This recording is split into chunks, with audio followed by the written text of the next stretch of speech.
ناظرین، جمعیت علماء اسلام فے کے سربراہ مولانا فضل الرحمان کے ایک حالیہ خطاب نے سیاسی اور عوامی حلقوں میں نئی بحث چھیڑی ہے۔ قصور میں اپنی جماعت کے کارکنوں سے خطاب کے دوران ایک جملے نے نہ صرف سیاسی درجہ حرارت کو بڑھایا بلکہ ایک پرانی لیکن حساس بحث کو بھی دوبارہ زندہ کر دیا ہے، یعنی فوج اور سویلین حکومت کے تعلقات۔ یہ وہ موضوع ہے جو پاکستان کی سیاست میں ہمیشہ سے موجود رہا، لیکن ہر بار کسی نئے بیان یا واقعے کے ساتھ زیادہ شدت کے ساتھ ابھرتا رہا ہے۔ مولانا فضل الرحمان اپنے بے باک اور براہ راست بیانات کی وجہ سے جانے جاتے ہیں۔ وہ ماضی میں بھی اسٹیبلشمنٹ کے اوپر تنقید کرتے رہے اور متعدد بار اسی اسٹیبلشمنٹ کے ساتھ کھڑے بھی دکھائی دیے، جس پر انہیں سیاسی حلقوں کی تنقید کا سامنا کرنا پڑا۔ لیکن ان کا حالیہ بیان اس لیے بھی غیر معمولی اہمیت اختیار کر چکا ہے کیونکہ اسے ان کے روایتی انداز سے ہٹ کے دیکھا جا رہا ہے۔ وہ ایک ایسے رہنما کے طور پہ جانے جاتے ہیں جو الفاظ کے چناؤ میں احتیاط برتتے ہیں اور ان کا ہر جملہ غیر معمولی سیاسی وزن رکھتا ہے، جس کے باعث ان کے موجودہ بیان کو بھی اسی سیاق و سباق میں دیکھا جا رہا ہے۔ تنقید کرنے والوں کا موقف ہے کہ فوجی اہلکاروں کی قربانیوں کو صرف تنخواہوں کے تناظر میں بیان کرنا نہ صرف غیر مناسب ہے بلکہ ان خاندانوں کے لیے تکلیف دہ بھی ہے جنہوں نے اپنے پیاروں کو کھویا۔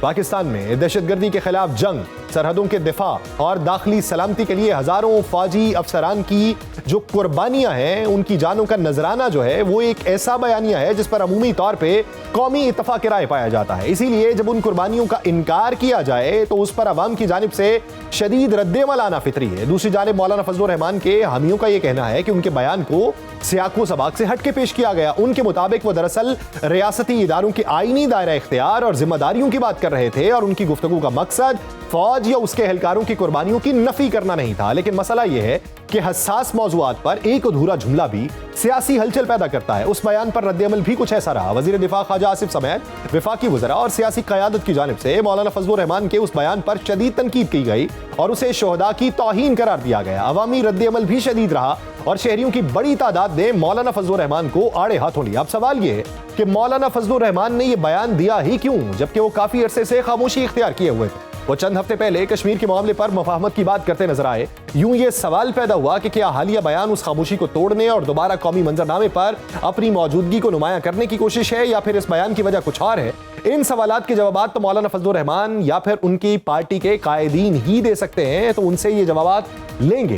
لیکن یہ معاملہ اب صرف ایک بیان تک نہیں ہے بلکہ اس نے بنیادی نوعیت کے کئی سوالات کو دوبارہ زندہ کیا ہے۔ سیاست میں اختلاف رائے اور تنقید اپنی جگہ، لیکن حساس نوعیت کے موضوعات کے حوالے سے الفاظ کا انتخاب غیر معمولی اہمیت رکھتا ہے اور مولانا فضل الرحمان جیسے تجربہ کار اور زیرک سیاستدان سے یہ توقع کی جاتی ہے کہ وہ اپنے بیانیے میں اس حساسیت کو مد نظر رکھیں۔ اسی منظرنامے میں بات کریں گے، ہمیں جوائن کیا ہے جمعیت علماء اسلام فے کے سینئر رہنما حافظ عبداللہ صاحب ہمارے ساتھ موجود ہیں۔ حافظ صاحب، بہت شکریہ آپ کے وقت کا۔ حافظ صاحب، مولانا فضل الرحمان صاحب کے بیان کے اوپر بہت جو ہے وہ جوابات آ رہے ہیں وفاقی وزراء کی جانب سے، بالخصوص خواجہ آصف کا بھی بیان جو ہے وہ آپ نے دیکھا، حنیف عباسی صاحب نے بھی اس کے اوپر تبصرہ کیا ہے۔ کچھ جگہوں پہ کہا جا رہا ہے کہ بیان جو ہے وہ سیاق و سباق سے ہٹ کے پیش کیا گیا ہے۔ سوال یہ ہے کہ کس طریقے سے سیاق و سباق سے اسے ہٹ کے پیش کیا گیا ہے، اس بات کرنے کی نوعیت کیا تھی اور اس کے جو جوابات آ رہے ہیں وہ کس حد تک مؤثر یا غیر مؤثر؟ بسم اللہ الرحمن الرحیم، بہت شکریہ۔ دیکھیے، گزارش یہ ہے کہ ایک بات تو میرے خیال میں مسلمہ ہے کہ شہداء کی قربانیاں، ان کی شہادتیں، وہ کسی فرد کے لیے نہیں ہے، کسی جماعت کے لیے نہیں ہے، کسی شخص کے لیے نہیں ہے، کسی ادارے کے لیے نہیں ہے، کسی سیاسی قوت اور طاقت اور غیر سیاسی قوت کے لیے بھی نہیں ہے، نہ ان کی تحفظ کے لیے ہے، بلکہ شہداء کی قربانیاں جو وہ دے رہے ہیں وہ قوم کے لیے اور وطن کے لیے دے رہے ہیں، اور اس کی توہین کرنا میرے خیال اس سے بڑی بے انصافی ہی نہیں ہو سکتی۔ مولانا صاحب نے کبھی بھی شہداء کی قربانیوں کی نہ توہین کی ہے نہ اس کی بے توقیری کی ہے۔ کیسے کریں گے مولانا صاحب؟ وہ اس لیے نہیں کریں گے مولانا صاحب کہ جمعیت علماء اسلام کی قیادت وہ کر رہے ہیں، اور جمعیت علماء اسلام بذات خود شہداء کی جماعت ہے، شہیدوں کی جماعت ہے۔ 3 خودکش حملے مولانا پر ہوئے ہیں، اور اس کے بعد جمعیت علماء اسلام کی ایسی لاتعداد لیڈرشپ ہے جن پر خودکش حملے ہوئے ہیں، اور اسی وجہ سے کہ مولانا صاحب نے ریاست کے بیانیے کے ساتھ دیا ہے پیغام پاکستان آپ کے سامنے، مولانا صاحب نے پیغام پاکستان کے ساتھ دیا ہے، اس میں 2200 علماء کی اس پر سائن موجود ہے مولانا صاحب نے 2009-10-11 میں تمام مکاتب فکر کا ایک اجتماع کیا، اور آپ وہ اعلامیہ آپ سنیے کہ مولانا صاحب عسکریت پسندی کے خلاف وہ اعلامیہ تمام مذاہب کی جماعتیں، مسالک کی جماعتیں وہ کیا کہہ رہی ہیں، تنظیمات مدارس کی اعلامیہ موجود ہے 2010 اور 11 کا، وہ آپ ذرا اٹھا کے دیکھیے جس میں مولانا صاحب اس کی صدارت کر رہی ہے، وہ کیا کہہ رہے ہیں۔ پھر مولانا صاحب نے 2 اجتماعات کیے، ایک بلوچستان میں اور ایک خیبر پختونخوا میں، جس میں 20 سے 10 ہزار لوگ صرف علماء، وہاں سے انہوں نے اعلامیہ جاری کیا مسلح سیاست کے خلاف، مسلح عسکریت پسندی کے خلاف۔ اسی کی پاداش میں مولانا صاحب پر خودکش حملے بھی ہوئے، اور اس میں ہمارے سینکڑوں کارکن شہید ہوئے۔ صرف باجوڑ میں ہمارے 100 کارکن ایک ہی دھماکے میں شہید ہوئے، پاٹھا، وزیرستان، بلوچستان، سندھ، پوری پاکستان میں، خیبر پختونخوا میں۔ بصد احترام حافظ صاحب یہ تاریخ میں ایک بات عرض کر لوں، اگر آپ مجھ سے پوچھتے ہیں، ایک تو مصیبت یہ ہے کہ پوری میڈیا پر، نیشنل الیکٹرانک میڈیا پر جمعیت علماء اسلام کی آواز کہیں بھی نہیں ہے۔ آپ کی جو کیا نیوز ہے اس میں یک طرفہ وہ میڈیا چل رہی ہے، اور باقاعدہ جمعیت علماء اسلام اور مولانا صاحب کا میڈیا ٹرائل ہو رہا ہے، اس کی ہم شدید الفاظ میں مذمت کرتے ہیں۔ ایک تو یہ تاریخ ہے، دوسری بات یہ ہے کہ مولانا صاحب کا مخاطب شہداء نہیں تھے، ان کا مقدس خون بھی نہیں، ان کے اہل خانہ بھی نہیں، ان کی وطن کے دفاع کے لیے جو جانیں انہوں نے نچھاور کی ہے، بہادر جوان نے، اس کی قربانیوں کو ہم سلام پیش کرتے ہیں۔ لیکن تو پھر مولانا صاحب کے کہنے کا مقصد کیا تھا کہ جب ہم کہتے ہیں کہ خیبر پختونخوا میں امن و امان کی صورتحال آپ دیکھیے، شام 6 بجے کے بعد لوگ نکل نہیں سکتے ہیں، رات کو ڈاکوں اور مسلح قوتوں کی حکومت ہے، یہی صورتحال پاٹھا، وزیرستان، خیبر اور بلوچستان کا ہے۔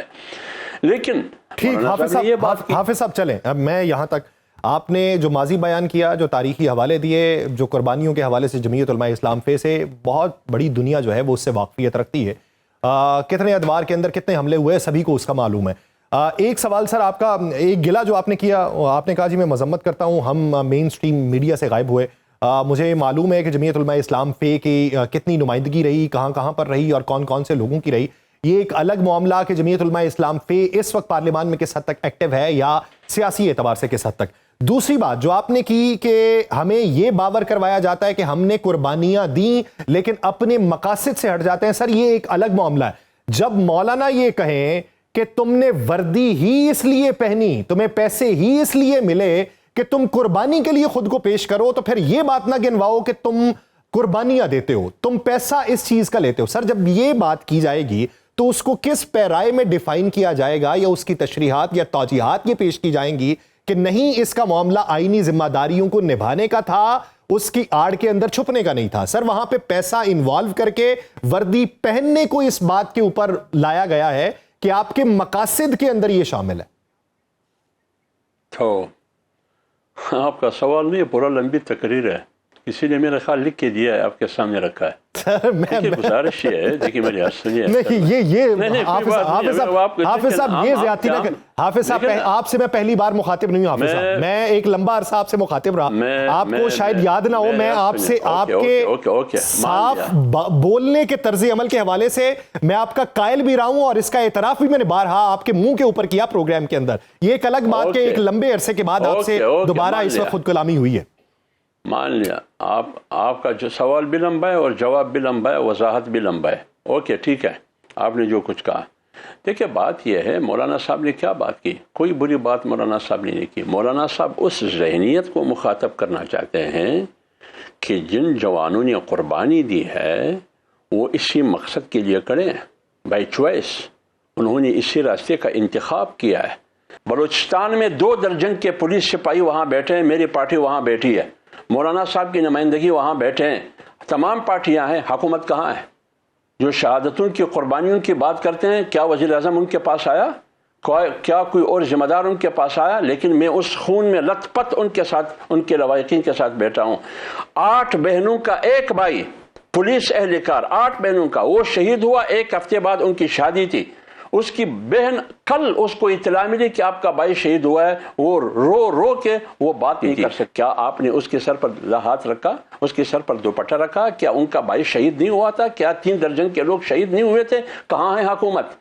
قربانی جو یہ جوان دے رہے ہیں یہ ملک کے لیے دے رہے ہیں، ملک کی سلامتی کے لیے دے رہے ہیں، ان کی جغرافیہ کے لیے دے رہے ہیں، اور وہ بائی چوائس دے رہے ہیں، بائی چوائس دے رہے ہیں. میں کہتا ہوں آپ کی تمام باتیں منو ان ٹھیک ہیں، میں ان کو مانتا ہوں. اچھا چلیں، میں کسی سیاسی جماعت کا نمائندہ یا کسی سیاسی جماعت کا کارکن نہیں ہوں. میں بائی چوائس پسند کرتا ہوں حافظ حمداللہ کی صاف گوئی کو، میں بائی چوائس پسند کرتا ہوں مولانا فضل الرحمان کی زیرک سیاست کو. میرا آپ سے یہ سوال ہے سر، ایک عامیانہ سا سوال، کہ یہ مخاطب ہیں کس سے؟ کیا اسی سے مخاطب ہیں کہ جس سے حکومت میں ہوتے ہوئے بیانات تبدیل ہو جاتے ہیں اور حکومت کے بعد اور ہوتے ہیں؟ سر میرا ایک عامیانہ سے سوال ہے، پاکستان مسلم لیگ نون سے بھی ہے، پاکستان کی ہر سیاسی جماعت سے.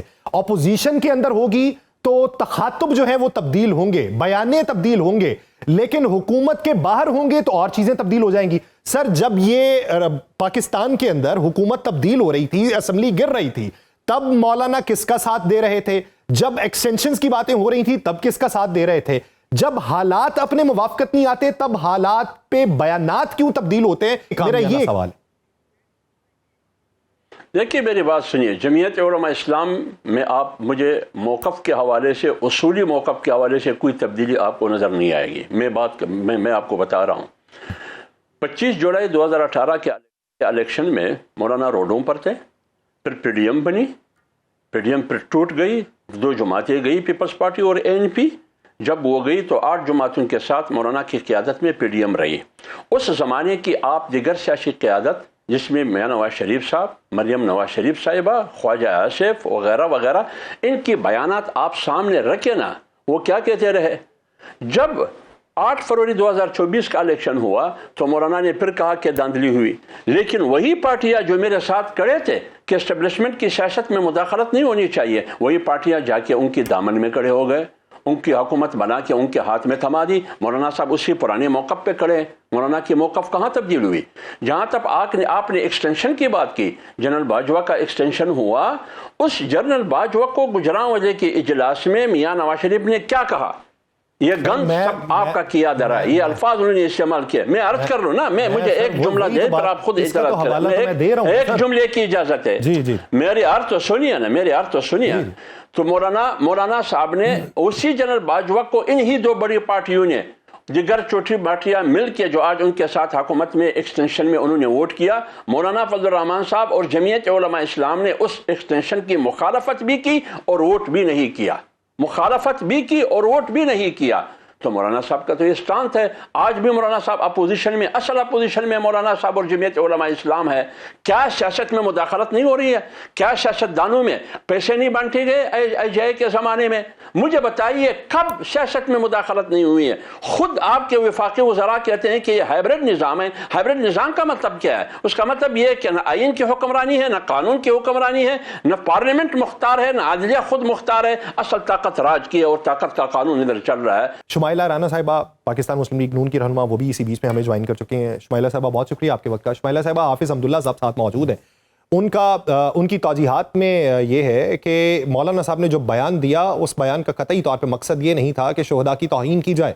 اس بیان کا مقصد یہ تھا کہ شہداء کی شہادتوں کو اور ان کی قربانیوں کو صرف جو ہے بار بار دہرا کے اس کی آڑ کے اندر اپنی ذمہ داری نہ بھولی جائے. وہ کہتے ہیں کہ سیاق و سباق سے ہٹ کے پیش کیا گیا، ہمارے بولنے کا مقصد یہ تھا. کیا اس کے اوپر رائے رکھتی ہیں؟ دیکھیں، سب سے پہلے تو بات یہ ہے کہ جو تیر کمان سے نکل جائے وہ واپس نہیں آتا. اس کے بعد تو پھر تعویلیں رہ جاتی ہیں. مگر فضل الرحمان صاحب، مولانا فضل الرحمان صاحب ایک بڑے زیرک اور منجے ہوئے سیاستدان ہیں، اور ان کو آئین اور قانون جو ہے ان کی فنگر ٹپس پہ ہے، اور ان کو اپنا اور ریاست کا، سیاست کا اور جماعتوں کے پولیٹیکل رول سے وہ بڑے واقف ہیں. اور اگر انہوں نے یہ بات کہی ہے اور وہ اپنے اس موقف سے یا اس بیان سے پیچھے ہٹ کر یا آگے بڑھ کر وہ فراغ دلی کے ساتھ اس کے اوپر وہ اپنی وہ یہ کہہ رہے ہیں کہ میرا کہنے کا مقصد یہ نہیں تھا یا میں نے یہ بات نہیں کہی اور اس کو سیاق و سباق سے ہٹ کر پیش کیا گیا ہے.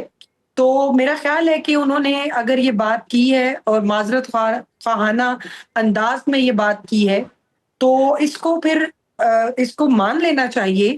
اور سیکنڈلی یہ ہے کہ دیکھیں اس ملک کے اندر ہم جب کہتے تھے کہ جوڈیشری کو آپ کی انتظامیہ آپ کی خاص طور پہ جوڈیشری اور آپ کی جو فوج ہے اس کو اس زبان زد عام ہونا ہی نہیں چاہیے.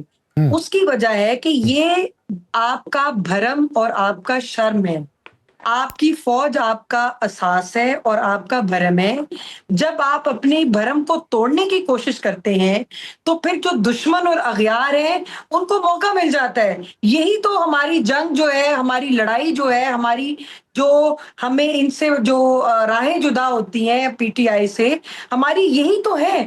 ہم یہ کہتے ہیں کہ آپ ریاست کو للکارنا چھوڑ دیں, آپ حکومت کو للکارنا چھوڑ دیں, گولی ڈنڈا سوٹے اور غلیل کی سیاست سے خدارہ باہر رہیں. اور آپ کا اگر کوئی کہنا نہیں مانتا تو آپ ریاست کو جو ہے وہ سیدھے ہو جاتے ہیں, آپ لوگوں کو انسٹیگیٹ کرنا شروع کر دیتے ہیں کہ آؤ ریاست پہ دھاوا بولو, آؤ وفاق پہ دھاوا بولو. تو یہ طریقہ کار جو ہے. شمائلہ صاحبہ, اس سے پہلے کہ میں حافظ حمداللہ صاحب کی طرف جاؤں وہ اس پہ کامنٹ کر دیں, میں نے ایک سوال کیا حافظ صاحب سے کہ حکومت میں ہوتے ہوئے کوئی اس طرح کے بیانات نہیں ہوتے, حکومت سے باہر ہوتے ہوئے اپوزیشن جماعتوں میں مختلف جماعتوں کے بیانات دیکھ لیے, پاکستان پیپلز پارٹی کے بھی دیکھے, پاکستان مسلم لیگ نون کے بھی دیکھے, پاکستان تحریک انصاف کے بھی دیکھے, جمعیت علماء اسلام فے کے بھی دیکھے. حافظ حمداللہ صاحب کہتے ہیں ہمارا ہر وقت کے اندر ایک ہی نظریہ رہا, حکومت یا اپوزیشن جو ہے وہ اس نظریے کو تبدیل نہیں کر سکی. میرا سوال یہ ہے کہ حکومت اور اپوزیشن کی اینک مختلف کیوں ہوتی ہے دیکھنے کے زاویے کی؟ دیکھیں بات یہ ہے, میں سمجھ گئی ہوں, بات یہ ہے کہ حکومت میں ہوں یا ہم اپوزیشن میں ہوں, آپ ادارے کے اوپر بات نہیں کر سکتے. ادارے کے اندر آپ کسی شخصیت کے اوپر بات کر سکتے ہیں. کوئی ایک آدھی شخصیت ہے جس کو اپنا رول پلے نہیں, نیگیٹو رول پلے کر رہے ہیں, ہم اس کے اوپر تو بات کر سکتے ہیں, لیکن آپ ایک کسی پورے ادارے کو جو ہے وہ پولیٹیسائز نہیں کر سکتے. آپ نے دیکھا اگر ہمارا جو سٹینس تھا یا ہم نے کسی کے اوپر بات کی, کسی ادارے کے اوپر کہ کسی جو ممبر کے اوپر بات ہوئی, تو آپ نے دیکھا کہ وقت نے ثابت بھی کیا. ہم نے جنرل فیض کے اوپر بات کی تو وقت نے ثابت بھی کیا, آپ کی عدالتوں نے ثابت کیا, پھر ان کے اپنے ہی جو ادارے نے ان کا جو کورٹ مارشل اور وہ سارا ہوا. اس کا کاؤنٹر بہت کوئی اچھے طریقے سے کر سکتا ہے کہ ہم بھی کسی فرد واحد کے اوپر اعتراض اٹھا رہے ہیں, پورے ادارے کے اوپر اعتراض نہیں اٹھا رہے. تو یہ تو وہی تو میں کہہ رہی ہوں کہ ہم نہیں بات سنیں, وہ لوگ تو پوری کی پوری جو ہے وہ ادارے کو خراب کرتے ہیں. اور آپ مجھے یہ بتائیں کہ کیا آپ کا اختلاف تو ہو سکتا ہے, لیکن آپ کو یہ اجازت آئین اور قانون نہیں دیتا کہ آپ بندے پکڑیں, پیٹرول بم پکڑیں اور آپ سانیہ 9 مئی کر دیں, آپ املاک کو جلانا شروع کر دیں, شہداء کے مجسموں کی جو ہے وہ بے حرمتی کر دیں, آپ جو ہے کور کمانڈر کے گھروں کو جلا دیں. یہ کہاں کی سیاست ہے؟ ہم نے تو یہ سیاست آج پہ. آپ مجھے یہ بتائیں نواز شریف, آپ مجھے بتائیں, میری بات سنیں, نواز شریف صاحب کے اوپر, ان کی حکومت کے اوپر شب خون مارا گیا, آپ نے ان کا مینڈیٹ کا احترام نہیں کیا, وہ آپ نے بیٹے سے تنخواہ نہ لینے پہ ان کو 3 دفعہ کے وزیر اعظم کو آپ نے سسٹم سے حکومت سے الگ کر دیا. آپ کا کیا خیال ہے نواز شریف صاحب کے پاس طاقت نہیں تھی؟ کیا نواز شریف صاحب کے پاس اسٹریٹ پار نہیں تھی؟ سارا کچھ تھا, لیکن ہم قانون اور آئین کے اندر رہتے ہوئے ہم نے اپنا مقدمہ لڑا, ہم نے انہی عدالتوں سے انصاف مانگا, ہم نے انہی عدالتوں کے آگے سرنڈر کیا. ہماری خواتین بستر مرگ پہ خاتون اول تھی, ہم نے میں حافظ صاحب کا اس پہ موقف کاٹی, مارے کھائی, اس سسٹم کو جو ہے وہ ڈیریل نہیں ہونے دیا. اچھا حافظ صاحب, سر میرا اپنا سوال نہیں ہے سر, میں اللہ کی قسم کھا کے کہتا ہوں میرا پہلا والا سوال اپنا تھا, یہ میرا سوال اپنا نہیں ہے. شمائلہ رانا صاحبہ کی جو بات ہے اسی سے بیچ میں سے بات نکال رہا ہوں سر. وہ کہہ رہی ہیں کہ اختلافات ہوں, لیکن ان اختلافات کی بنیاد کے اوپر آپ کو ریاستی اداروں یا ریاستی عہدے داروں کے خلاف نہیں جانا چاہیے, اس سے دشمن کے موقف کو تقویت ملتی ہے, اور اس ماحول کے اندر اگر آپ جائیں گے تو پھر دشمن کو ایک نیا بیانیہ ملے گا. اس پہ کیا کامنٹ کریں گے سر؟ دیکھیے میری بات سنیے, کیا ادارہ ایز اے ادارہ اگر وہ سیاست میں الٹا مداخلت کریں گے تو یہ آئین کی خلاف ورزی ہے. اسی بنیاد پر تو مشرف کے خلاف سیٹ پشاور ہائی کورٹ کے چیف جسٹس سیٹ وقار نے فیصلہ سنایا. کیوں سنایا؟ پھر تو وہ بھی غدار ہے وہ سیٹ وقار. اگر وہ غدار ہے کیوں غدار ہے؟ تو آئین کے مطابق انہوں نے فیصلہ سنایا. اس لیے میں کہہ رہا ہوں کہ اگر آپ سیاست میں مداخلت کریں گے اس وقت پھر آپ سیاسی پارٹی بن جاتے ہیں. اچھا سر حافظ صاحب ایک چیز اور سمجھ مجھ جیسے معصوم کو ایک چیز اور سمجھائیں. سر سیاست میں مداخلت آپ نے سیٹ وقار کے فیصلے کا حوالہ دیا, اس میں جو جمہوری حکومت تھی وہ کیس کے اندر موجود تھی, انہوں نے کہا ہمارے ساتھ زیادتی ہوئی. اب ایک حکومت اگر بیٹھی ہوئی ہے وہ یہ تسلیم ہی نہ کرے کہ ہمارے معاملات میں مداخلت ہو رہی ہے, حکومت ہے مین سٹیک ہولڈر, جب وہ یہ کہے کہ مداخلت نہیں ہو رہی تو پھر کسی کے پاس عذر کیسے ہو سکتا ہے کہ مداخلت ہو رہی ہے, آپ مانے کہ ہو رہی ہے اور آپ مین مدعی بنے؟ میرے یار سنیے نا, جب مشرف کے خلاف کیس ہو رہا تھا اس وقت حکومت کس کی تھی, اور جب سیٹ وقار نے فیصلہ دیا اس وقت حکومت کس کی تھی؟ اس لیے بیانات میں تبدیلی آ گئی. سیٹ وقار کو پاگل کہا گیا, اس زمانے کے پارلیمانی اور قانون کے وزیر نے اس کو پاگل کہا کہ اس کا دماغ ٹھیک نہیں ہے. تو 1 مہینے میں وہ انتقال بھی ہوا, 1 مہینے کے اندر. تو جب مشرف کے خلاف کی آرٹیکل 6 کی مطابق ان کو سزا ملنی چاہیے کیونکہ انہوں نے 2 بار آئین توڑا ہے, تو سیٹ وقار نے جب فیصلہ دیا تو اس وقت حکومت کس کی تھی, اور جب کیس ایڈمٹ ہوا اس وقت حکومت کس کی تھی؟ PMLN کی تھی. اور جب فیصلہ سنا اس وقت حکومت PTI کی تھی. اب آپ اندازہ لگائیے. اب اگر ایک طرف PMLN مشرف کے خلاف کیس میں جاتے ہیں, پھر اسی مشرف کے سامنے کھڑے ہو کر ہاتھ باندھ کے حلف لیتے ہیں. کیوں لیتے ہیں حلف اس ڈکٹیٹر کے جب وہ وفاقی وزراء بنتے تھے؟ اس لیے میں کہہ رہا ہوں کہ اگر آپ اپنے دائرے کے باہر سے, مولانا نے تو یہی بات کی کہ مقتدرہ کا اپنا دائرہ ہے, آئینی حدود ہے, مقننہ کا اپنا آئینی حدود ہے, جوڈیشری کا اپنا آئینی حدود ہے. ہر ایک اپنے حدود میں رہ کر میں ہر ایک کو سلام پیش کرتا ہوں. اس پہ شمائلہ رانا صاحبہ آپ کا ایک کلوزنگ سٹیٹمنٹ چاہیے. یہ جو بات حافظ صاحب کر رہے ہیں تو اس سے تو آپ کی حکومت کے اندر مداخلت ہو رہی ہے, آپ لوگ ہی ماننے کو تیار نہیں. دیکھیں ہماری حکومت کے اندر کیا مداخلت ہو رہی ہے. آج پاکستان جو ہے جہاں پہ کھڑا ہے, پاکستان کی تاریخ میں پاکستان کو انٹرنیشنل کمیونٹی میں اتنی مقام حاصل نہیں تھا. آپ کون سی مداخلت کی بات کر رہے ہیں؟ پاکستان سفارتی محاذ پہ بھی جیت رہا ہے, پاکستان جو ہے دشمن کے محاذ پہ بھی جیت رہا ہے. یہ مداخلت نہیں ہوتی.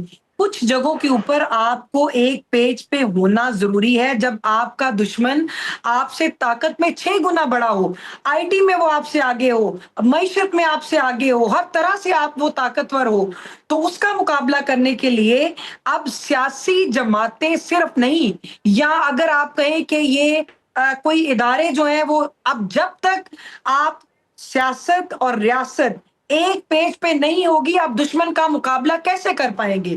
دوسری بات یہ ہے کہ اس حکومت کے اندر کیسی مداخلت ہے. آپ مجھے بتائیں کہ ہم نے کون سا ایسا فیصلہ ہے جو آپ کو لگا ہے کہ ہم نے بہت زیادہ دباؤ میں آ کر کیا ہے؟ الحمدللہ پاکستان کی معیشت بہتری کی طرف ہے, بہتر پوری نہیں ہے لیکن بہتری کی طرف ہے. ہم پاکستان کے جو مسائل ہیں, پاکستان میں ہم نے انٹرنیشنل کمیونٹی کا اعتماد جو ہے وہ جیتا. پاکستان میں سب جو پاسپورٹ ہے اس کی ویلیو بڑی ہے. پاکستان کے اندر سرمایہ کاری کے مواقع بڑھ رہے ہیں. پاکستان جو ہے وہ بہتری کی جانب جا رہا ہے. آپ کے پروجیکٹس جو ہیں اس کی دنیا تعریف کر رہی ہے, بات کر رہی ہے اس کے اوپر. دنیا پروجیکٹس کی تعریف کر رہی ہے لیکن موجودہ صورتحال میں اپوزیشن جو ہے وہ حکومت کی تعریف نہیں کر رہی. یہ ایک بہت بڑا سوال ہے. اس امید کے ساتھ دیکھیے موجودہ حکومت کے اندر, موجودہ اس دور میں اپوزیشن تو آپ کو ماننے کے لیے, یہ بھی کریڈٹ دینے کے لیے تیار نہیں ہے کہ آپ نے جو ہے وہ ایران اور امریکہ کی جنگ میں بڑا کلیدی رول ادا کیا ہے. اس میں فیلڈ مارشل صاحب ہیں, ان کا بہت کلیدی رول ہے, اور محسن نقوی صاحب, وزیر اعظم صاحب, ڈپٹی وزیر اعظم, ان کا ایک بڑا اہم رول ہے. یہ رول کو تو جو اپوزیشن ہے وہ یہ بھی تسلیم نہیں کرتی. امید کرتے ہیں کہ یہ جو اس وقت خلا ہے, مارکا حق کا جشن ہر امیر غریب وہ سبھی نے مانا, سرمایہ کار دہقان سب نے کیا, سوائے آپ کی تحریک انصاف.